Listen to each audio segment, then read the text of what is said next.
All right, welcome to the Dreamrun podcast. This is volume 5. We're doing a little surf check kind of story time episode, and we got John here to help us out. Volume 5. Tuma is in Thailand right now, actually. Did you know that? I did. I've been following him on the Instagram. Yeah, he's pretty consistently posting on Instagram about his trip. He's doing a 2-day, full 48-hour silent retreat. Yeah. And then they're sort of bouncing around with the group and just seeing sites and temples and different things like that. That's about the extent. And then it sounds like he's going to jump over to Bali since he's already over there. Yeah. He was trying to work through that while we were on the phone a couple days ago. So I don't know if he's accomplished the shuffle of it all, but yeah. So how you been? What's going on? I'm good. I'm trying to figure out what we're doing here. How to hold the microphone. Yeah, it's interesting. Like people, I'm not sure if I should break out into a song. You kind of have to get it, because we've been having guests in the middle of Tuma and I, and they're like turning their head like this, and it's cool because you want to make eye contact with someone if you're talking to them. But then we have these like segments of audio that are abnormally quiet. Right. And it gets a little problematic. And I've been the one doing the post-production. Yeah. And so I'm like, awesome tidbits from our guests are getting kind of lost. And I have to go in and it's just a little bit cumbersome. Yeah. If I might say so myself, but I will keep you in mind. Yeah. The audience. Awesome. Right there. Yeah. So we haven't sat down for a little while, and Tuma and I were trying to get together before he left and just do a little check-in and just kind of like see what's going on. I was in Hawaii for 9 days, as you know, and we talked a little bit. Great trip. It was awesome, and I definitely wanted to get into a little bit of that while it's still somewhat fresh in my head. And then was back for a few weeks, and now Tuma's gone, so we're just kind of trying to keep a little momentum we have and get a little chat. Figured we'd have you come out. Is there anything new that you had to report on, or anything that's going on? Well, what's interesting is following that opening show where you or the second show, right, with you and I. Yeah. Sure. I thought about a lot of things that I didn't mention, that were related to Malibu and surfing. And, once you start to kind of get those wheels turning, these things came up, I didn't mention that, or I should have mentioned that. And, it's funny because one of them, it's really silly. When you asked me who my favorite surfer was, and you had qualified that and said, it should be a longboarder. No. Just in general, it's like, that's a tough question, especially when you've been surfing a long time and so many come up. And I know I mentioned Tom Carroll, not necessarily as my favorite surfer, but someone who I think sort of has a profound impact right now because he's conducting these daily meditations on his Instagram. And I mentioned Soleil, of course, who went on to win the World Championship following the podcast that I was on. But Kai Salas, he went on to win the World Championship this year. Yep. And we're sitting there. We were sitting there. We're sitting there on the beach. We did a little story on the Dreamrun Instagram. If you guys aren't following, we did a little story. Yeah. And his surfing was pretty epic. And, but he's got to be one of my favorite surfers for sure, because, he brings, not to get into surfing right away, but it was something that I thought about. He brings a well-rounded, sort of, skill set. And that was one of the reasons he won. Well, it was an interesting little scene down there at Malibu, the Kai Salas and the, Kaimani is the other guy? Or who was Kaimani? Connie. Yeah. Connie. Yeah. What's his last name? Tsunami. Really? Yeah. Yeah, it was like interesting. The two camps were like very friendly and right next to each other, but also battling in the final. Yeah. And I remember seeing what I thought, it's Kai. Yeah. What we thought he was pretty underscored on the main rides of that heat, that first exchange. Yeah. I guess the main point of difference was Kai had this nose ride where he did like the full arch through the section, and you could, it was like really insane. But Kai kind of held that nose ride from the outside all the way to the inside, and it was almost twice as long. So, from my perspective, it's not a nose riding contest. That's being emphasized now as well on tour. Right. So like just because he held a super long nose ride doesn't necessarily mean he should get the score is what you're trying to say. Yeah. And that was a pretty intense heat because, oh God, this was a while ago, but I'm sorry. Is it Connie? Connie. He ended up Conniella. Conniella Stewart. But his Instagram is Tsunami. Yeah, Connie Tsunami. What? His last name is Tsunami? Seriously? You're in Instagram. We're in. Yeah, am I in the real world right now? Am I in the Instagram world? Yeah. Connie Tsunami. Like, wait, really? Conniella Stewart. His last name. He's got the big afro. Like, you can't miss the guy. He's I just awesome, don't man. know He's all a their good-looking names. guy too. Yeah, both of them are, man. Tall, They're and both he's got that two long good-looking border, guys. tall, lanky kind of vibe going on. Yeah. But oh gosh, yeah, he like kicked out of a wave and then fell on a wave and like pretty much handed it to Kai at that point. Yeah. Which was but you want to be careful. Intense. You have to be careful as you recount a heat in general, because everybody sees a slightly different thing. Yeah. It's a subjective experience. That's kind of what makes it interesting as well, because we all have a different relationship, especially if you have a relationship with that wave. You have a relationship with that wave. I have a relationship with that wave. And, for the listeners, we're talking about First Point, Malibu, Surf Rider. And it's got a lot of different faces to it, depending on the tide and the direction of the swell. And I'm still sort of figuring it out sometimes. Yeah, I was just talking to a guy today, actually, about an hour ago. And, oh God, I'm trying to think of this guy's name. David. He's like an old Malibu, half Valley, half Venice, kind of like you a little bit. And he's been living on the North Shore for like 30 years. And we were just, he lives on the South Shore now, but we were just talking today, and he's like, we just got introduced to a friend, and we were talking about kind of some other stuff, but we were talking Malibu. I said, where do you surf? And I said, I spent a lot of time all summer at Malibu. It's kind of came to an end at this point of the year, November, but I was up there for the past 6-7 months just chasing those south swells. And he goes, well, how's Third Point been? How's Second Point?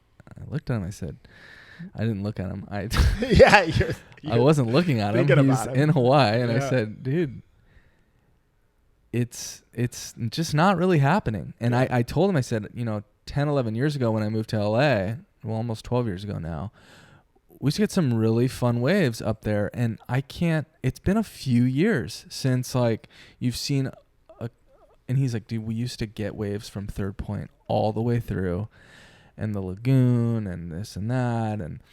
And he was reminiscing.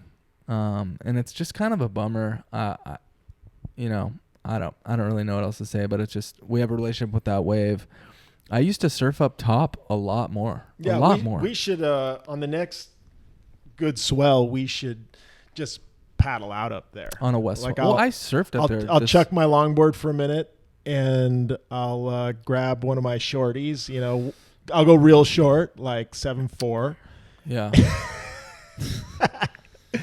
And we'll go up there. But I think it's a bit of an exaggeration, though, to say it would break all the way through from Third. I feel like that too. Yeah, I feel like Third has always been its own little corner. Yeah, kind of like it's that more couch like right second.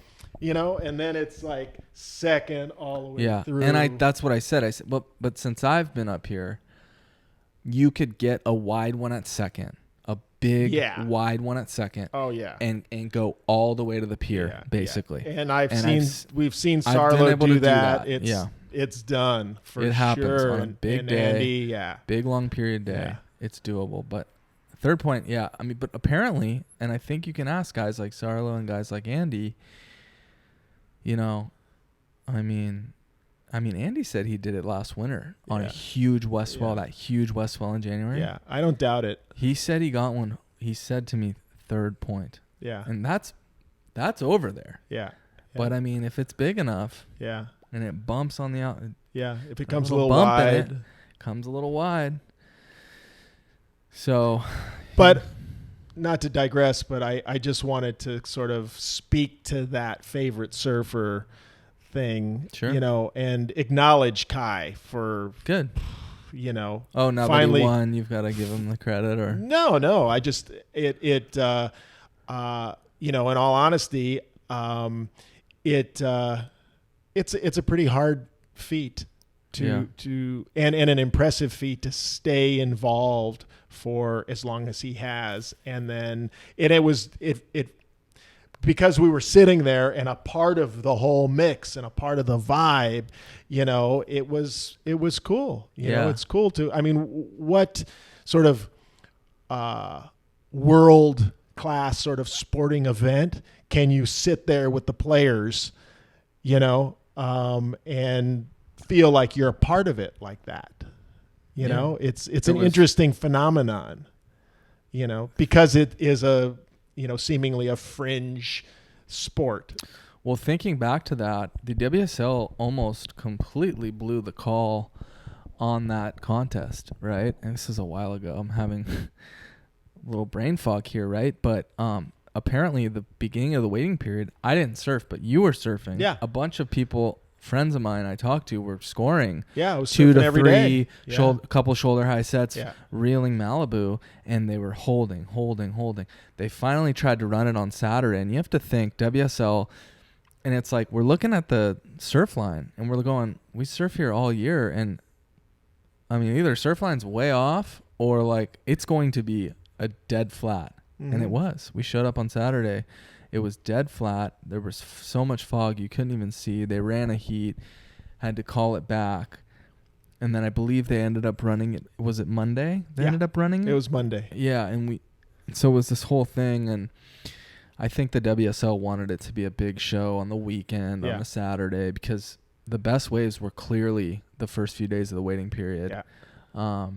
And we get it. We want to have fun. It's fun down there. Yeah. All the boys and all the locals are down there. All the guests from, I mean, there's like a pro from England that Bodie and I were talking to a little bit. Ben Skinner. Yeah. There's Skin Dog. a bunch of Hawaiians. And everyone was having a good time for sure. Yeah, but on that Monday it was a pretty quiet, mellow scene, and I don't think the WSL got the full Malibu that they might have wanted as far. But it also was formatted differently, and I think that played into it. You only had 16 pros, right, as opposed to having the whole field done in a day. Yeah, so it could be done in a day. So it didn't feel like as big of a show as it usually is, and of course it's smaller than the shortboard tour just in general, with the fewer stops and stuff. That's one of the reasons why, Bodie, you brought him up. I forgot about him. Bodie, he could see himself competing, at that level eventually. And I told him, I totally support you, son, 100%, whatever you want to do all the way, because I'm thinking, only 4 stops It might end up being 3 stops. Who knows? It's not going to cost me that much. Yeah, he's got a ways we'll to fly, go. We'll fly down to Bells, We'll fly to El Sal, Yeah, for sure. But he's got a ways. Well, he can pick up a little paper route between now and then. You know what I'm saying? Along with college. Yeah. Hanging out that day, that Saturday, was the first time I had heard him say that. So. Yeah. It's something. The whole idea about maybe he'll want to surf some real waves at some point. Having a dream. I'm going to send him with $20 and his surfboard with you to Hawaii, man. He'll be set. Need a little more than $20 out there. He can go with his little art kit, and hang out with the hui, and he can paddle out and do his best Rick Kane. Yeah. You remember that scene? Is that from North Shore or something? Yeah. No, I don't. I've seen it a couple times, but I don't. A couple of know times? It like that. I've seen North Shore probably 25 times. Oh, really? I know there's That's right. I know that there's the guy Turtle, and he wins a contest at the wave pool in Arizona, and that's how. Yeah, that's not Turtle though. No, I know. Yeah. The shaper is Turtle. He works for, right? No. Turtle works for Gregory Harrison Chandler, who's the shaper. Gotcha. He's the master shaper. I don't know. Yeah. It's a cult. Yeah. And I'm a part of it. You want to join? Not really. Oh, man. Yeah, it's a shocker being back. I'm going to be on. The water got so cold. The waves are so small. Yeah. Season. But it's going to come around, and you'll be just chomping at the bit because you're going to want to go back. Yeah. Hope so. Yeah. I'm going to try to make it back. That's sweet. Yes, sir. Yes, sir. Yeah, it was a pretty wild time, actually, being over there in October. Yeah. I know I don't know if I had mentioned this, but yeah, there was like sessions where it was like, I mean, I don't want to like name drop really I don't know, not that it matters, but just like kind of like big legends, you know, like I was just like, and the younger cats too, the YouTube kind of younger cats, but like it would just like be like me and like 3 bros and like a couple legends, and I'm just like, whoa, like this is crazy, because anyone that's over there mid-October lives there, and there's like a solid second, third reef pipe swell, and it's like also kind of sketchy, so not everyone's paddling out, and it was just wild just sitting next to like Kalani or some of those guys, and just being pretty fucking scared, and also like these cleanup sets are coming, and like the other bonding thing is like, sure, it's not like the big wave Jaws type of thing where like you're gonna like necessarily die if you get like caught in the wrong, but I mean people die out there, you know, and so people have died. So like I pulled into one and just got completely smoked, and immediately I pop up, my board's broken. It was one of the biggest barrels I've ever pulled into, and my board's just seared in half, obviously. And I pop up, and the first thing I see is like, I think it was like Koa Smith or something from the channel looking into me, going like, because there's no one around. There's no skis. There was 5 guys out, and he's looking from the channel like, giving me a signal. Are you okay? Are you okay? Like, did you hit your head? Do you need me to paddle in, put myself in danger to possibly help you? And then the second, and I give him one of these, and the second thing I see, a thumbs up. The second thing I see is like a 10-footer ready to break on my head, and I just went, oh shit, and I really wanted to rip my leash off at that point, but I didn't have the time. Yeah, basically pop up, see him, thumbs up, one breath, back under, and that happened like 2 or 3 more times. I want to, on that note, I wanted to ask you, do you engage in any specific, sports specific, you know what I'm going to say, training? I was going to say, well, I'm on a lot of gear, you know what I'm saying? A lot of steroids. Yeah. No, but I mean, like, just for shits and giggles, man, I started. So this is a crazy thing, actually. Okay. You would actually love this. So I fly out there, and I had been sick, I don't. Oh yeah, we had been talking. You're like, where you been? What's been up? And I'm like, dude, I've been like laid up in bed, and I'm sorry, I haven't, been our usual banter, whatever, just whatever videos sending back or whatever. And I said, dude, I've been super sick. So I was sick for a full week, the end of September, October, beginning of October.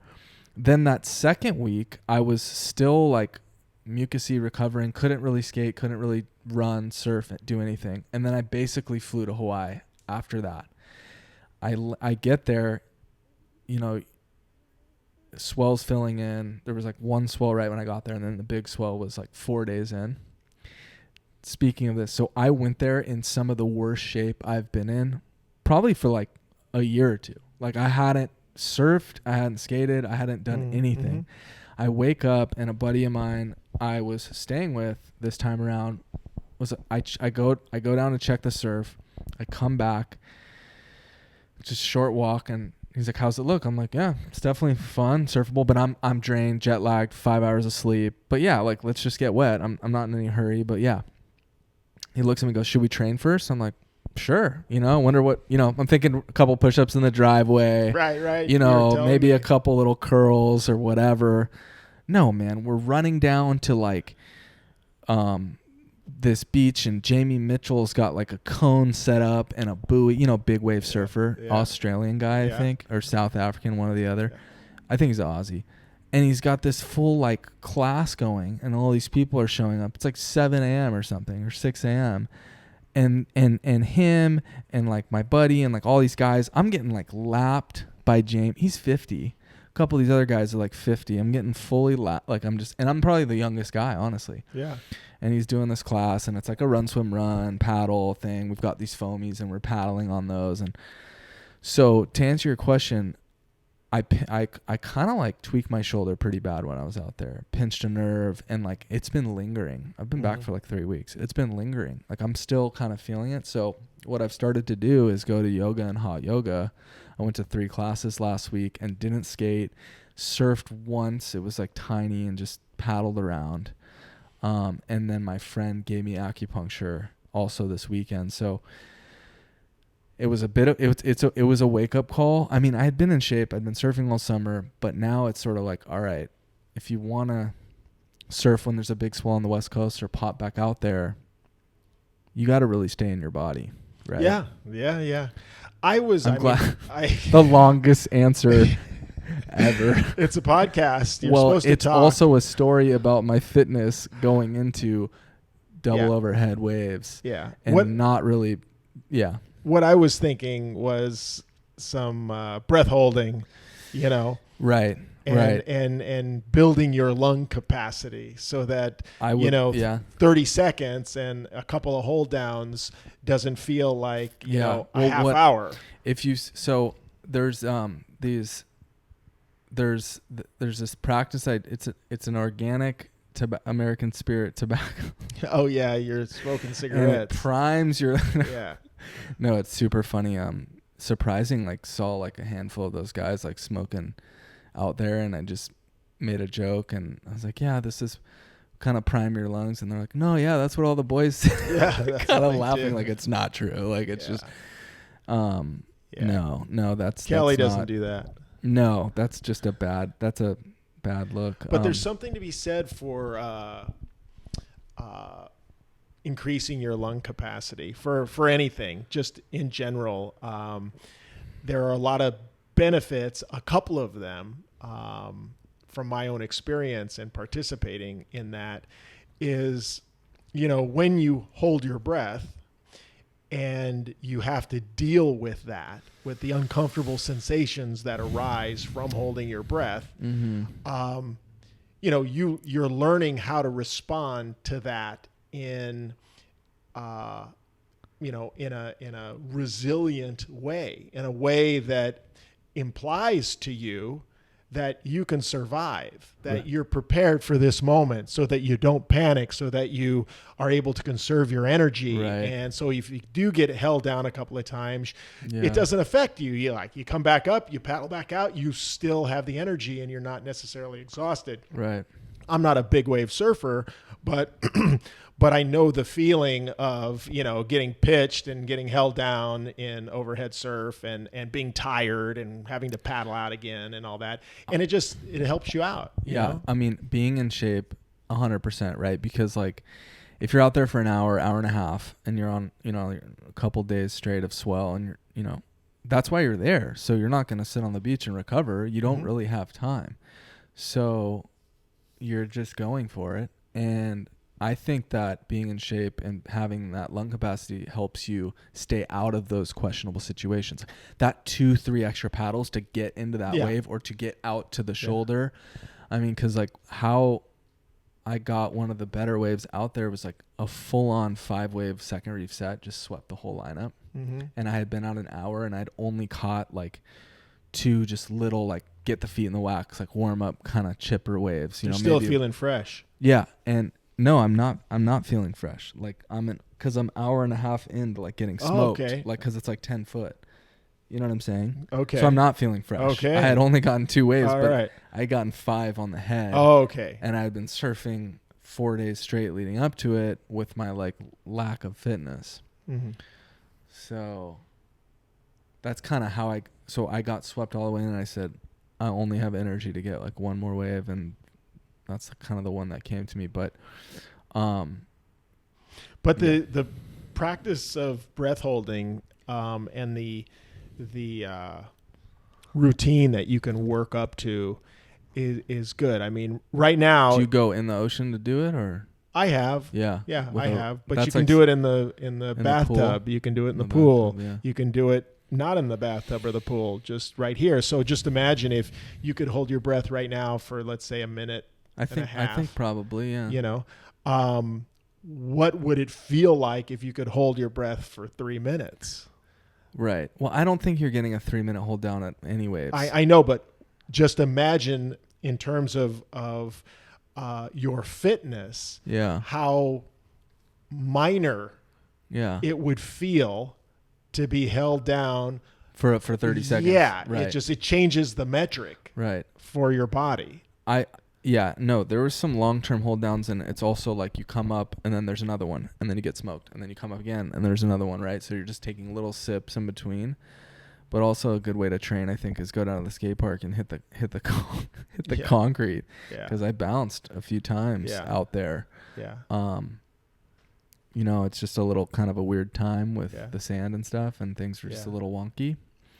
But yeah, that would be interesting. I mean, I met a guy that was kind of like, like those body worker types, sort of like your vibe, but a little bit more like, like massage, kind of like healer people. Yeah. And without even like, listen, I mean, what? Without even like telling this dude was like, hey man, for $5 I'm just like working on people right here. Yeah. He like had a table set up. He's into it.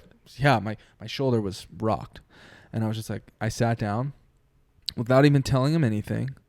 He went straight to my shoulder. He tuned into you. Tweaked on my neck, got it all done, and told me that exact thing. Like, dude, there's some stuff here and you're not breathing. You're not breathing deep enough. Yeah.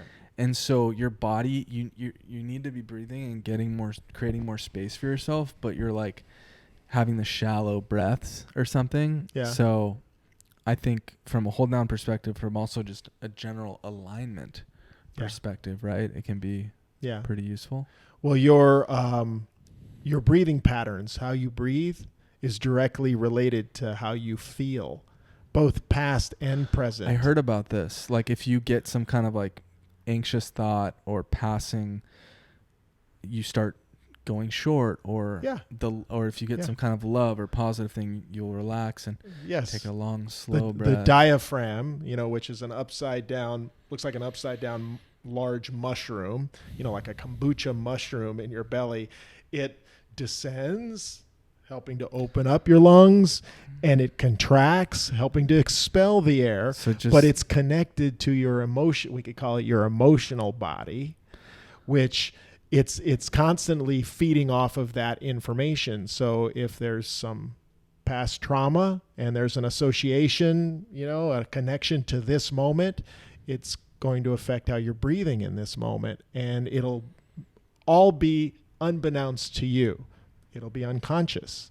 So when you actively do breath work, for example, and you breathe through that, and there's context created, not to go intense on it, but there is a popularity of breath work now. It can cause you to cry, have an emotional breakdown, or break through. Yeah. I used to facilitate breathwork sessions, holotropic breathing. It was called transformational breathing. Almost 30 years ago, before it became a thing where you could, go down to the local, yoga studio and have a breathwork class. Yeah, it's a thing now.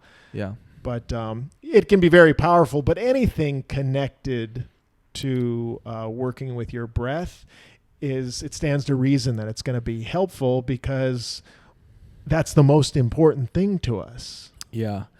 I've got an interesting question about that, but before we get off that topic, quickly, I did feel like there's one little thing like I left out possibly. All right. So I break my board on this like wave, right? And I get to the beach, and it's like this kind of like pretty legendary pipe guy is like on the beach, and he was out there with us, but I think he got whatever came in at some point, and he was just like, whoa, dude, like, because I kind of did this. I don't know. I hate like it feels like a little bit of a claim. Like I didn't even make this barrel. Like I completely smoked and broke my board, but I faded the takeoff and like did a turn under the lip, like into the barrel kind of thing, and it was just a little bit of like a stupid / like ballsy maneuver. It's a little radical. Yeah, and so he basically was just, I was like, God, yeah, I'm like, that was a bomb, and he was all fired up. Like, I cannot believe you just pulled in. Like, that was insane. And I was talking to him, and I got nothing to hide. It was like 5 guys out, and I'm like, yeah, I'm from here. People think I'm like, live out there, or if I'm from out there. I don't know if it's the tan or like the way my dad and his best friend used to talk like kind of pigeon to me and shit as a kid. And so like some of that is when I hear one of the boys talk to me like that, then I'll just talk like, oh yeah, bro, like whatever. I don't know. I just, like it just feels natural maybe.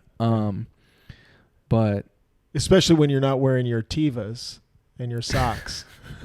So it was your dolphin running shorts. No, it was the craziest, like, most aloha thing. Like, I was just like, dude, yeah, I'm stoked, but like, I have one other board for this wave, but like, it's just kind of a chippy, and like, I know I'm not gonna be able to get a good one. Like, I'll get insiders, but I won't be able to like get a proper one. And he was like, dude, like, you need a board. I've got 30 boards at my house. So he walks me across the street. We pick his kids up from Sunset Elementary, and then we walk up a dirt road to his house where he opens a shed. And he's got 30 boards in there. And he's like, listen, dude, I want you to get back out there, like charge, like whatever. We'll sort this out later. Whether you throw me a little cash, maybe not. Like, it was just very like, and it was a very gray area. And after thinking it through, like, I took the board, I wrote it 3 more times, met his kid. And I'm pulling up to Sunset Elementary, and it's like, it's like Nathan Fletcher's there, like picking his kid up. He's like, yeah. Kalani is like, oh, this is Chase. I'm like, dude, what? Kind of like, where am I? This is weird. Like, I'm just kind of special. This is special. And you're like, whoa, I've seen you guys just standing in barrels my whole life, and now I'm standing here. Like, it's just kind of crazy. And we talked about this. Yeah. Right? We talked about seeing Bruce Irons at the Hermosa Playhouse and kind of being like, or, you talked about seeing Sean Thompson out at Second Point, and it's just like, we could kind of care less about some of these big actors or actresses, but like these guys are sort of have been heroes to us. I mean, they're older. They're 10, 20 years older than me too. So it's like I've been watching them. So anyways, whatever. I'm just cruising. I'm just like, okay, this is whatever. Borrow the board, surf it twice, and then bring a pie back, because I knew where his house was at that point. So I got the famous pie from Ted's Bakery and bring it back with the board, and the wife's there with the kid. I meet the wife, and they're all stoked, and they're all super. And it was just I don't know, it was a really cool moment, man. It like really made that's aloha. it really made and bringing the pie back, and I felt like exactly.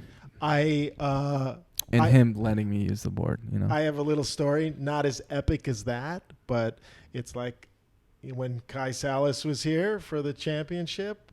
I Something about like a fin template. Yeah, no, I lent him a board for his daughter. Right.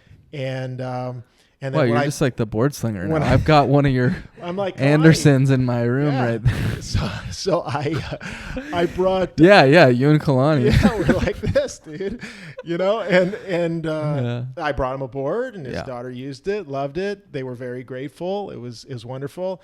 And I said it's about aloha. And then when I went to pick up the board, he gave me one of his new fins. That's right. And Sick. it's like, I'm stoked. That's aloha. That's aloha. You know? Yeah. It's like, I want you to feel welcome here, you know? And well, it's interesting. some people I don't want to feel welcome here in LA. Is that true? Is that so? Mr. Spiritual. Yeah. But no, it's just about the density of the population. The density. The traffic. But no. But that's my beach, my chicks, my waves. Go home. You do want someone who has similar interests to you to feel welcome, and you connected with Kalani, you connected with them. And a couple of the boys that worked at his surf school, I was kind of bouncing around with a little bit. A couple kids charging too. A couple guys charging, and it's not like it's just one of those things where like. Maybe I pass that on to someone else at another time elsewhere, whether it's here or there or anywhere. And that's the thing about it's the whole pay it forward. That's the whole thing. Concept. It's like, sure, it's a nice little experience I had with this select kind of individual, but it's also like something that, I don't know, it feels like, especially like talking to this dude on the phone today over there, like he just knew like, all the guys at Malibu and like a bunch of the guys over there. And it was just like, we're sort of, especially with longboarding, it's such a niche, like you guys, the community aspect. Yeah, there is in longboarding, right? Because there's more women. Sure. And the waves, it's less kind of eggy and competitive, right? I think a part of it, I feel like back in the day, if I was driving down the street in my little, Golf GTI, with over 100,000 miles on it. Sounds and cool. The white Wolfsburg edition rims that would normally come on a white convertible Rabbit. But I got them from this girl I was dating's sister who got better rims. Anyway, I had that on my Golf with my Aloha racks on top. Mm-hmm. And if you saw somebody else with surf racks, I mean, we're talking about the 80s, you're like, oh yeah, that's a surfer. You didn't have all these Audi Q5s driving around with surf racks on top. Well, I was just going to say, and the Teslas now too. Yeah. So why is it when someone pulls up in a Tesla to surf, I'm just like, oh man. Yeah, but that's a different. Is that messed up? Story. Am I an asshole?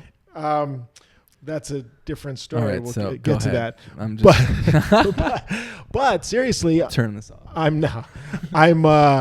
You would see another surfer and another set of racks. And that they're a surfer automatically. For sure. And there's definitely, if you happen to be at the gas station together, you'd ask them, did you catch any waves today? Where'd you surf? Whatever. Even if the board wasn't there. See, now it's like every kook with a wave storm has some Dakine racks. Everybody has racks. It's just the way it is, Yeah, there should be like a... It's like... you only get racks if you like actually... It was a special thing. But I feel that... Even though, maybe localism was stronger, whatever, in general, there was a camaraderie, a community sort of around just surfing in general. Right. And I think that exists, as you've observed in longboarding, because there were fewer longboarders. It has been more niche.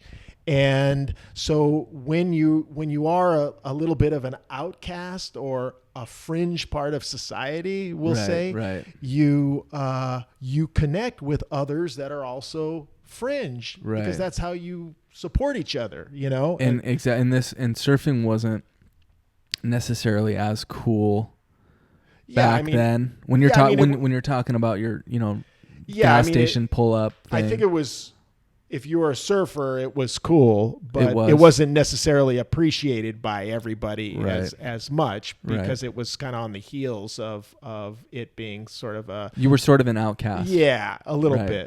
bit. Yeah. I don't think I dealt with it that Right. much. I mean, I wasn't worried about the judgments that my high school English teacher would pass if Right. she found out I was a surfer.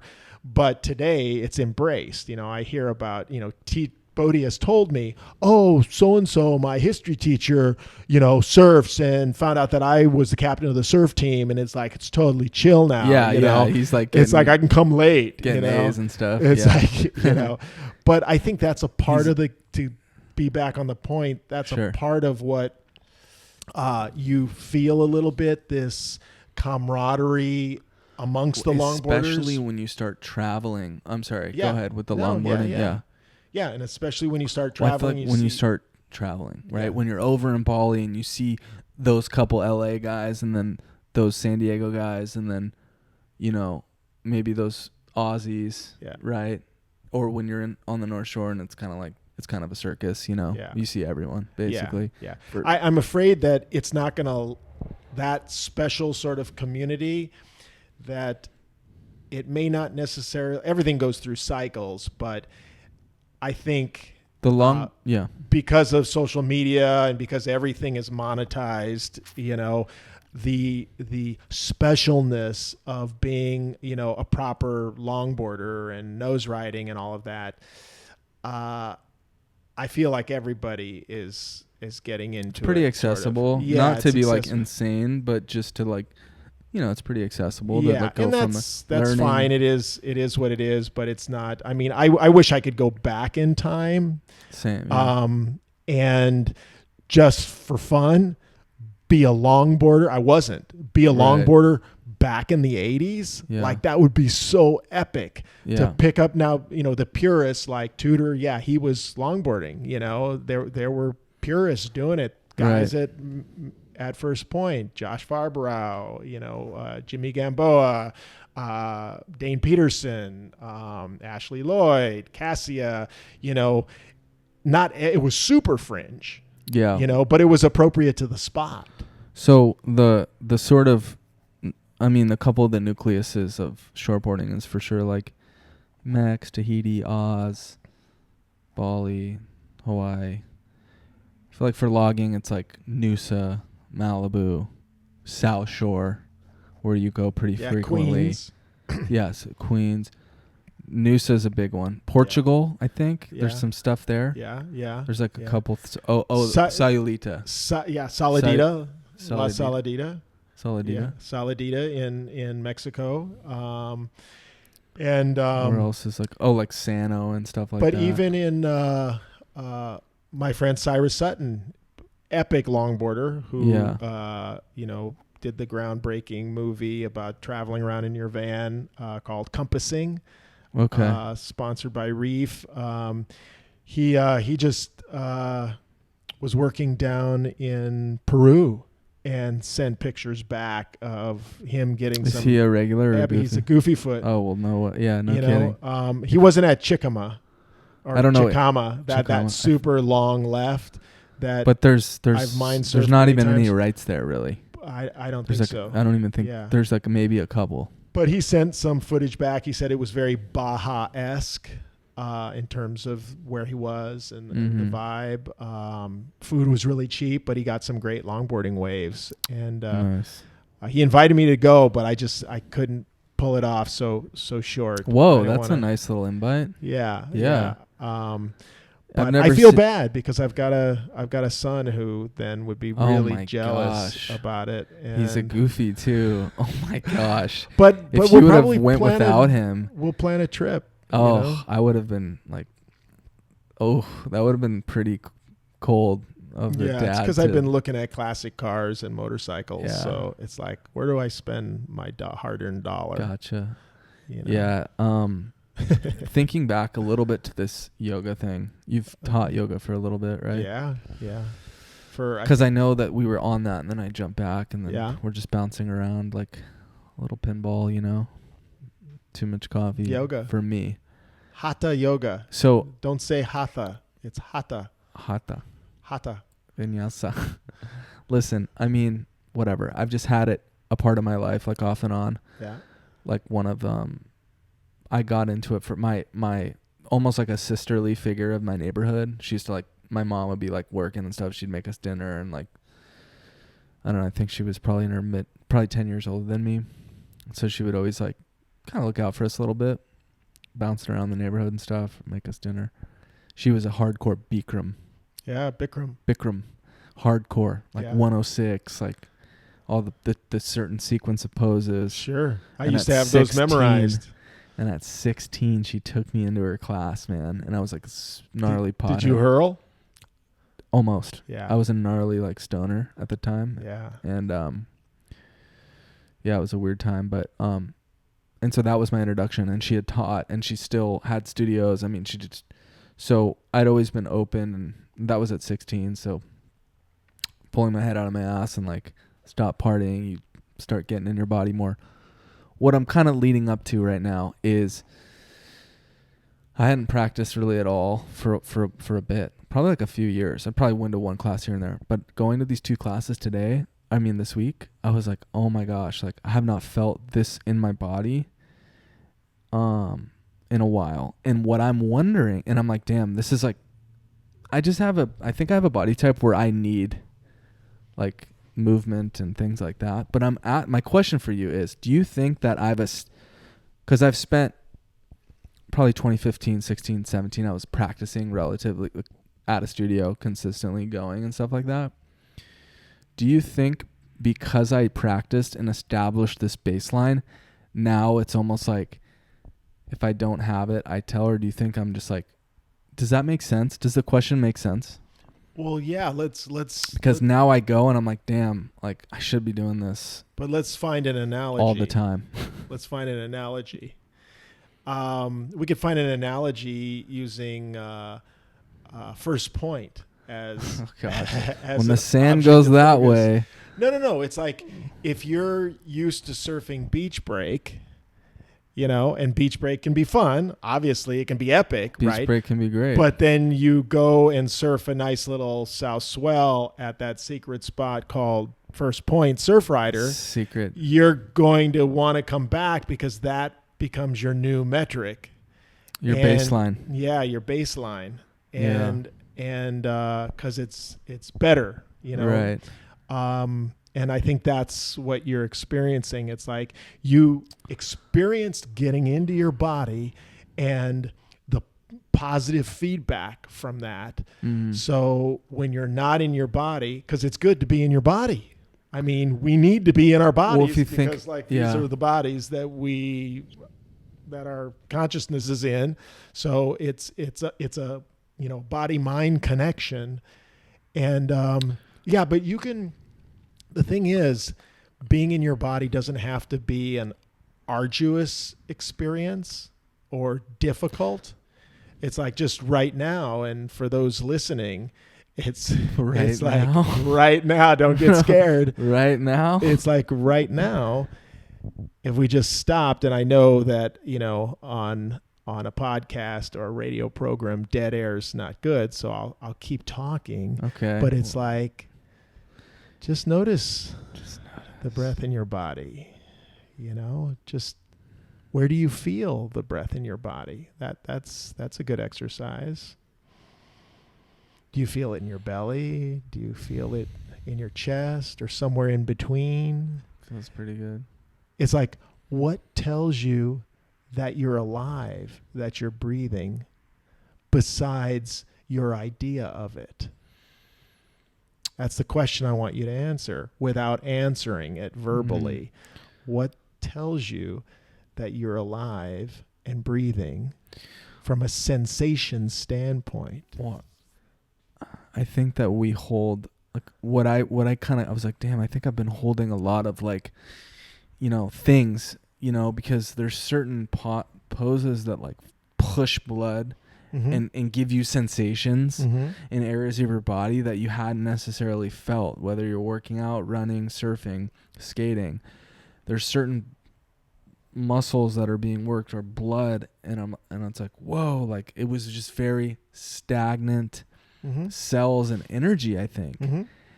And you know, it's like I felt like I went from using like 70% of like my circulation and muscle mass to like using 90% or something like that. It was like exponential. I was like, whoa, I can think clearer and all these different things. And it's always dramatic when you go back. Yeah.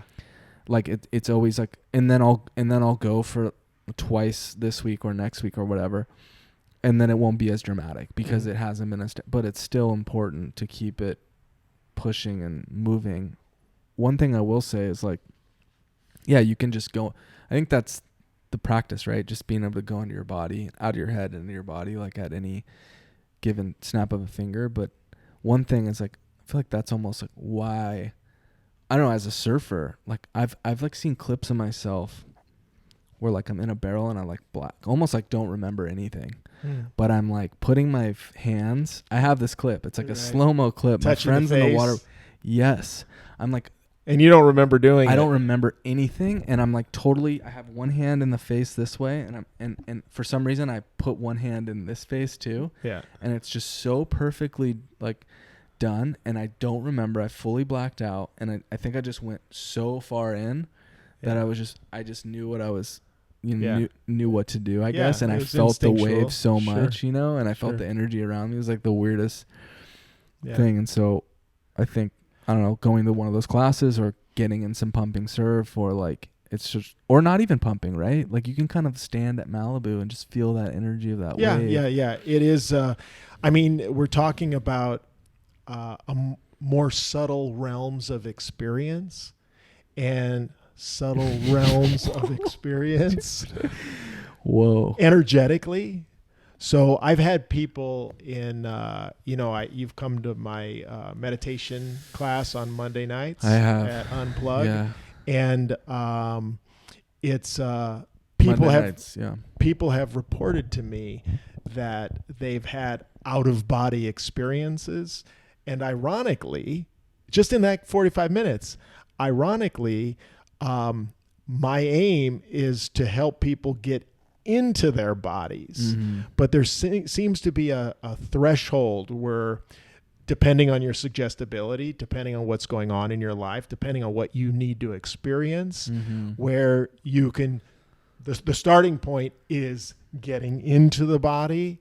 And then once you feel safe there and sort of rooted, you then can explore another experience, which is sometimes called astral projection, where, you are, your consciousness is beamed out somewhere. Yeah. I'm beaming right now. It's like wild. I'm transmitting right now. I'm actually up here. I'm hanging out right here. But anyway, down. the you still must come back into the body because we live in our bodies. I was going to comment on your meditation class, okay, actually. Great. I was going to say, you're like people's suggestibility, right? And their state of mind. And I did go to your meditation class. Great experience. And, there's just certain points of vulnerability that someone has, right? And openness. And I think like as humans, sometimes we just want to hold on to certain things, right? Like whether it's like something we think defines us, like our job or a title of some kind or our partner, or, like we have these things that build us up, and sometimes we don't even realize it. Yeah. These things that aren't even really, I don't know if I want to say they're not real, but they're just not really relevant. Right. Like they could be gone overnight. But can I interject on that? Well, point? I don't want to lose. Okay. I don't want to lose this. Go ahead. But like a situation, people want to just hold on. So if they come into your class and they've had a stressed out day, something happened at work, something this, something that, and they just have this like, I need to like just hold on to it, and I'm just trying to figure it out. And it could, I feel like you could go like weeks, just, weeks contracted, just holding on to that thing. You can go years holding on to that thing. I remember like I've like woken up like a couple weeks later, not like, oh my gosh, I'm not happy or not enjoying life, but just like, oh, I'm still kind of like holding this thing. But why do you think people hold on to stuff? to try to control it? Well, there's a certain sense of safety. It's an illusion, as you implied, but we hold on to things because it cooperates with what the nervous system wants. The nervous system wants to keep you safe or make you safe, however it does that, and then that leverages our psychology. So it's like, even if it's a situation that's not necessarily healthy for you, you might hold on to that because it feels more familiar, which translates to safety.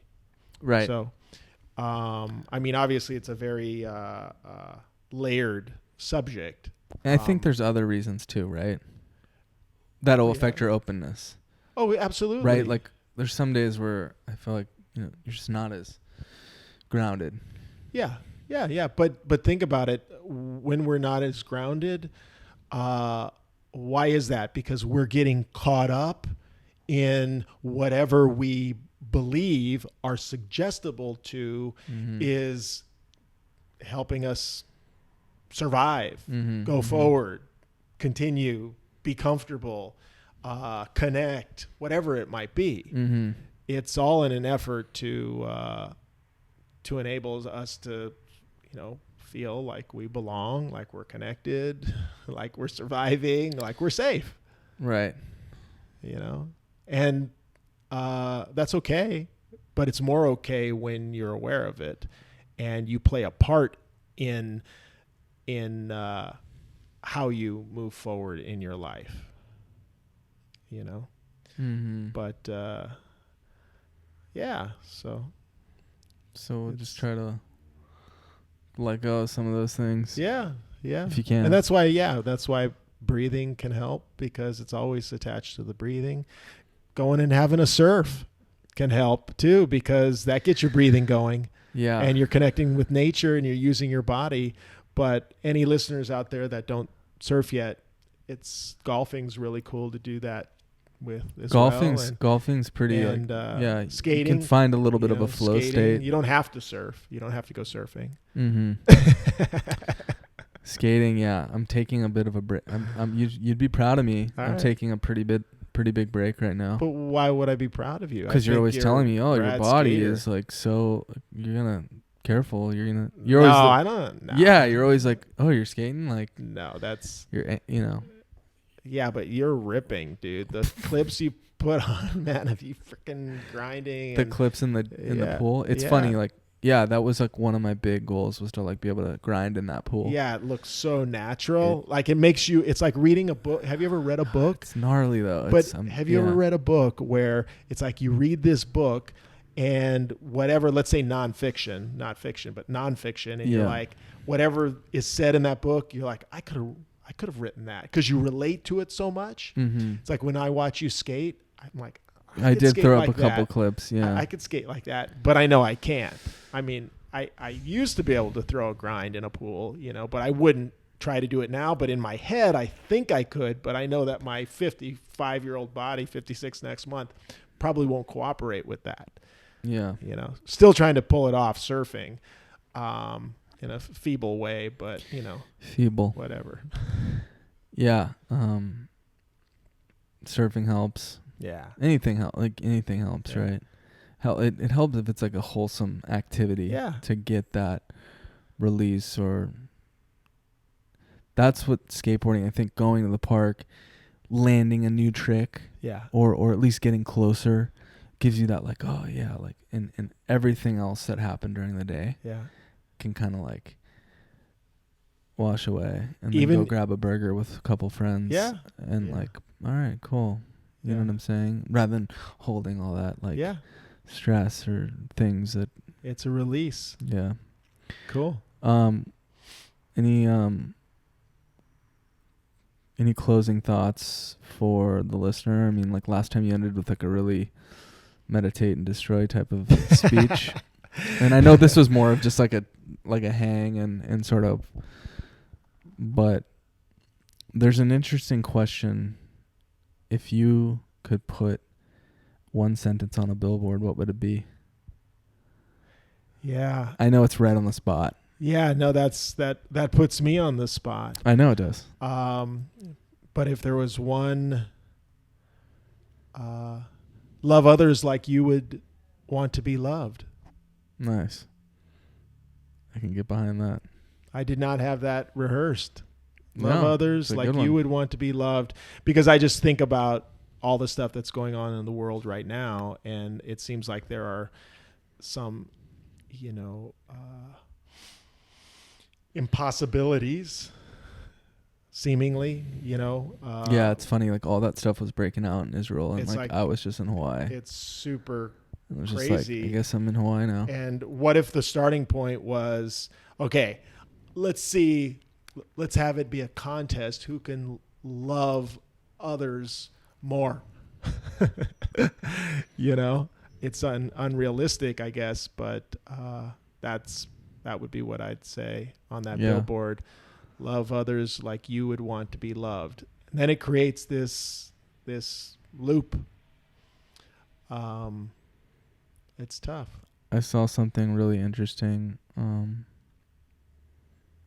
the other day. It was like humans were not meant to like know all the bad news that's going on in the world. It was kind of interesting. Yeah, that is interesting. I was like, whoa, like think about just like 50 years ago.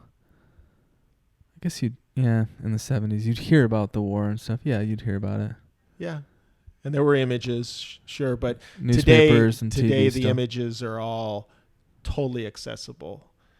Everybody knows everything. And the problem with the cycle of it with social media and everything is you don't necessarily get the downtime to process that information as much, because then there's more information coming in already. Yeah. So it's important to process information. It's important to drive your car without the radio on, to not have that extra stimulation, to, instead of like a lot of times, man, when I walk my dog, I love to listen to, Chase and Tuma on their podcast, but sometimes I just listen to nothing. It's so easy now. All right, I'm going to listen to this. I'm going to watch that. And then when I get home, it's funny. I have a buddy that was an initiated meditator through this, whatever he went. TM? Not TM, Kriya Yoga. Okay, Kriya Yoga. Sure. Oh, no, he did Kriya Laya. Okay.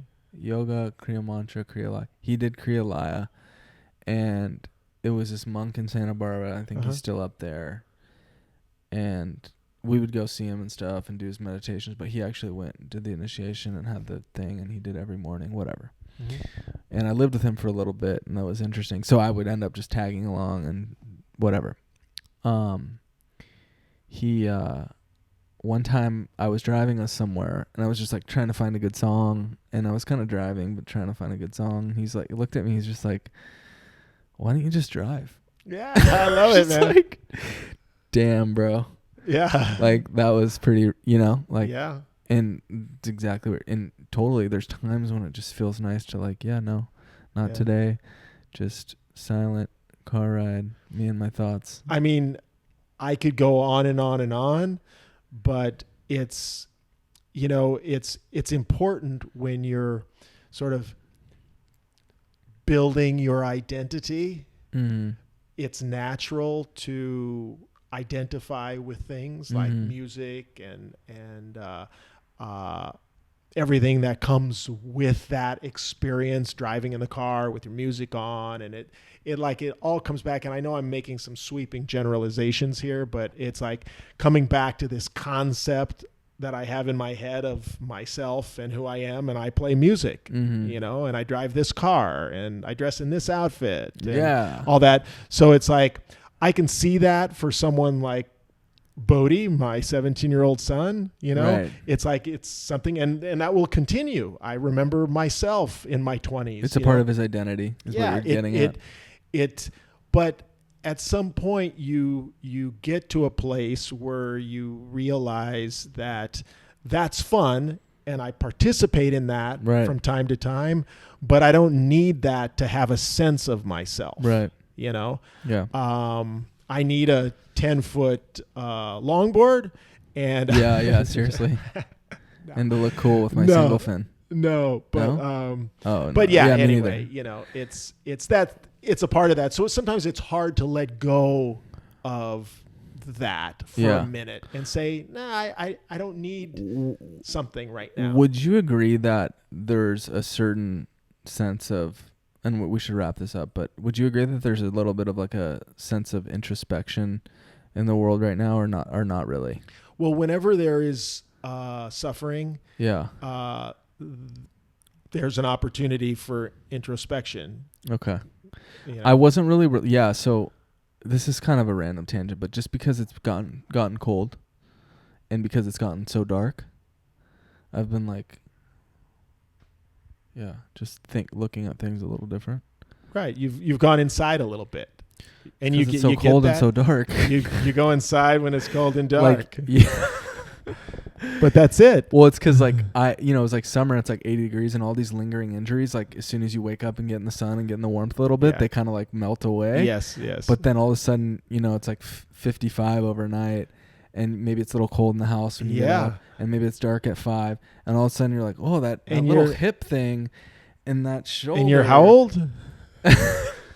Dude, wait till you're 55, gosh. man. Dude, but you guys starts, always say that, but I'm hurting, man. Yeah, but it was. I was just thinking about because I've been thrashing it. We have to cut it off. We're not all right. But I look forward to like this. We'll just continue this because there's all right. some other time. Next time. You just like periodically just come on. Yeah, I love it. Out. Love it. I love your audience. All right, you guys. You just listen to Dreamrun. Volume 5, little surf check, little story time with John Sahakian and myself. Tuma is in Thailand. Dreamrun podcast with Chase and Tuma. Thank you, John. Appreciate you. Love others like you would want yourself to be loved. Peace. Later, guys.